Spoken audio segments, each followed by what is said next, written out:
Welcome to Andhraprabha. నేను విజయ. మహాకుంభమేళ కోసం అయోధ్య నగరం ముస్తాబవుతుంది.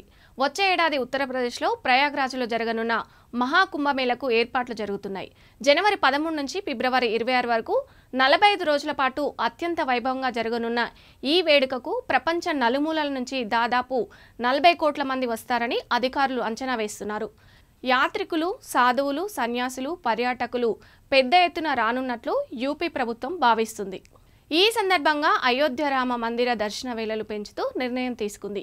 యూపీ ప్రభుత్వ రామ జన్మభూమి తీర్థక్షేత్ర ట్రస్ట్ కుంభమేళకు వచ్చిన ప్రజలు అయోధ్య బాలరాముడి దర్శనానికి వచ్చే అవకాశాలున్నాయి. రామమందిర ప్రారంభోత్సవం తర్వాత తొలిసారి కుంభమేళ జరుగుతుండడం వల్ల పెద్ద సంఖ్యలో భక్తులు తరలివచ్చే అవకాశం ఉంది.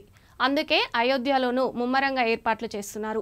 అయోధ్య రామ మందిర దర్శన వేళలు పెంచుతూ రామ జన్మభూమి తీర్థక్షేత్ర ట్రస్ట్ నిర్ణయం తీసుకుంది. అలాగే ఎలాంటి నిర్వహణ లోపాలు తలెత్తకుండా తగు చర్యలు తీసుకుంటున్నారు. మహాకుంభమేళ భద్రత కోసం పారామిలిటరీ బలగాలతో పాటు 50,000 మంది సిబ్బందిని నియమించారు.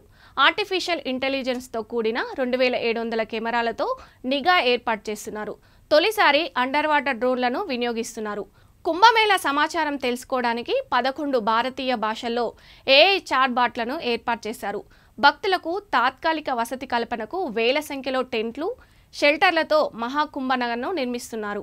దీన్ని గూగుల్ మ్యాప్లోనూ అనుసంధానించారు. కుంభమేళకు వచ్చిన భక్తులకు చికిత్స చేసేందుకు తాత్కాలిక ఆసుపత్రులు, ఆరోగ్య కేంద్రాలు కూడా ఏర్పాటు చేశారు. ఒకేసారి 200 మందికి చికిత్స అందించేందుకు వీలుగా భీష్మ క్యూబ్ ఏర్పాటు చేస్తున్నారు. భక్తుల కుంభమేళలో ఆయా ప్రదేశాలకు వెళ్లేందుకు ఆంగ్లం, హిందీ, ప్రాంతీయ భాషల్లో 800 బోర్డులు ఏర్పాటు చేస్తున్నారు.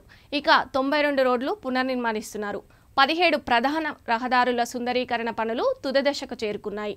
అవాంఛనీయ ఘటనలు జరగకుండా అత్యాధునిక బహుళ విపత్తు నివారణ వాహనాలను మోహరిస్తున్నారు. సౌర విద్యుత్తులో లైటింగ్ వసతులు కల్పిస్తున్నారు. సింగిల్ యూజ్ ప్లాస్టిక్ వాడకంపై నిషేధం విధించారు. మొత్తంగా ఈ మహాకుంభమేళను ప్రపంచం దృష్టి ఆకర్షించేలా నిర్వహించేందుకు యోగి ఆదిత్యనాథ్ నేతృత్వంలోని బీజేపీ ప్రభుత్వం అన్ని ఏర్పాట్లు చేస్తుంది.